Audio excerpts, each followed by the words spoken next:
আসলে ব্যাপারটা হচ্ছে উগ্রপতি কাকা, আসলে আমাদের কানাই আগেই পাঠিয়ে দিয়েছিল কলা গাছগুলো। এ কানাই, এসব কি বলছো বলরাম? এসব তো রাধা নিয়ে এসেছিল। তোমার রাতের ঘুম এখনো কাটেনি তাই না? উগ্রপতি কাকা এই কলা গাছ কানাই তার বন্ধুর হাত দিয়ে পাঠিয়ে দিয়েছে। মিথ্যে! বলরাম, এরকম মিথ্যে কথা বলে সবাইকে বোকা বানানো বন্ধ করো। বুঝলে আয়ান, যদি আমাকে মিথ্যে কথা বলে সবাইকে বোকা বানানোরই হতো তাহলে সবার আগে আমি তোমাকে এক হাত নিতাম। বোকা কোথাকার! বলরাম, শান্ত শান্ত হও। গাছকে এনেছে তাতে কি এসে যায়? এটা জেনে সন্তুষ্ট হও যে গাছ তো এসে গেছে। না না উগ্রপতি কাকা, ও আমাকে মিথ্যেবাদী বলেছে, তাই এখন আমি প্রমাণ করবই যে এই কলা গাছগুলো কানাই পাঠিয়েছে কিনা। তাহলে ঠিক আছে, এখনই প্রমাণ হোক। এখনই এই মুহূর্তে ডাকো ওই কানাইকে। উগ্রপতি কাকা, কানাইকে তো আমি নিজেই সকাল থেকে দেখিনি, কিন্তু হ্যাঁ, এটা প্রমাণ করার জন্য আমার কাছে আরো একজন সাক্ষী রয়েছে। পল্লব, পল্লব, পল্লব, কোথায় তুমি?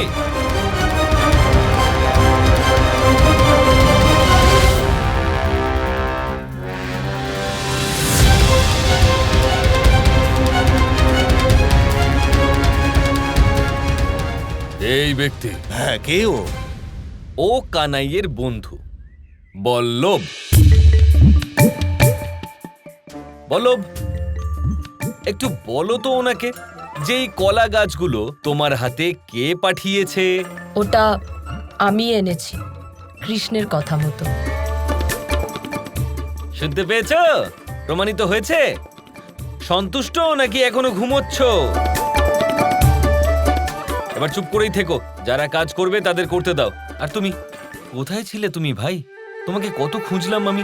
দেখো, কানাই তোমাকে এখানে কাজ করার জন্য পাঠিয়েছে তাই না? তাহলে কাজ করো।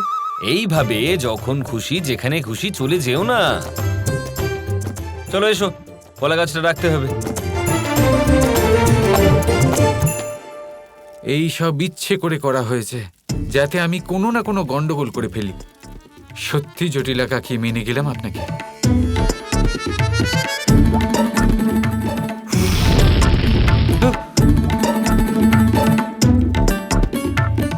একটা রান্না আছে যেটা হতেই চাইছে না, আর আরেকটা রান্না পুড়েই যাচ্ছে পুড়েই যাচ্ছে পুড়েই যাচ্ছে।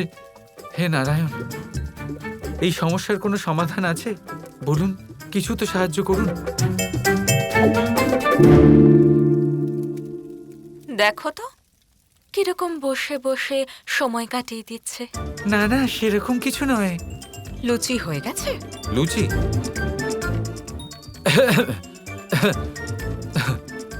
ধোঁয়া উঠছে তো, ধোঁয়ার জন্য গলার স্বর নষ্ট হয়ে যায়। লুচিও বানাতে হবে? প্রথমবার শুনলে? তোমাদের বাড়িতে খাবার সময় লুচি বানানো হয় না নাকি? এর আগে কখনো খাবার বানাওনি তুমি? না না, লুচি করতে হবে তো, করে নেব। করে নেব নয়, এক্ষুনি বানাও। শুরু করে দাও। গোপিকা, হ্যাঁ হ্যাঁ হ্যাঁ। একটাও লুচি যদি পুড়ে যায় তাহলে তোমাকে এই বাড়ি থেকে বাইরে বের করে দেব। না না, আমি খুব ভালো লুচি বানাই, বানিয়ে ফেলবো।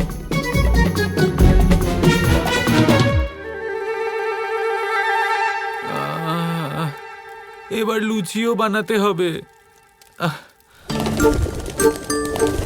রাধা রাধা, রাধা রাধা, আরে এটা তো বলো যে রাত্রের ভোজনে কি কি খাবার হচ্ছে? তুমি বাকি ছিলে, তুমিও শুরু করো। এসো, দেখো কি হচ্ছে। কাটা খাই, নুনের ছিটে দাও, মজা করো। রাধা রাধা, খাবারের স্বাদ থাকবে তো নাকি নিজের ব্যবস্থা নিজেই করে নেব? না, তুমি করে নাও, নিজের ব্যবস্থা করে নাও। হ্যাঁ, তুমি নিজের ভালো ব্যবস্থাই করতে পারো। এমনিতেও তুমি এই লুচি টুচি খাবে, তাই তো? এত কাজ পড়ে রয়েছে, কি করে শেষ করব জানি না। আর কোনো পথও নেই আমার কাছে। রাধাকে কথা দিয়ে ফেলেছি, এবার তো করতেই হবে। এবার এটাও বুঝতে পারছি না এত কাজ আমি সময় মতো শেষ করব কি করে। সব খাবার বানিয়ে রাধার সাথে সন্ধ্যাবেলা দেখা করব কি করে। ওরে বাবা। কৃষ্ণ কৃষ্ণ কৃষ্ণ কৃষ্ণ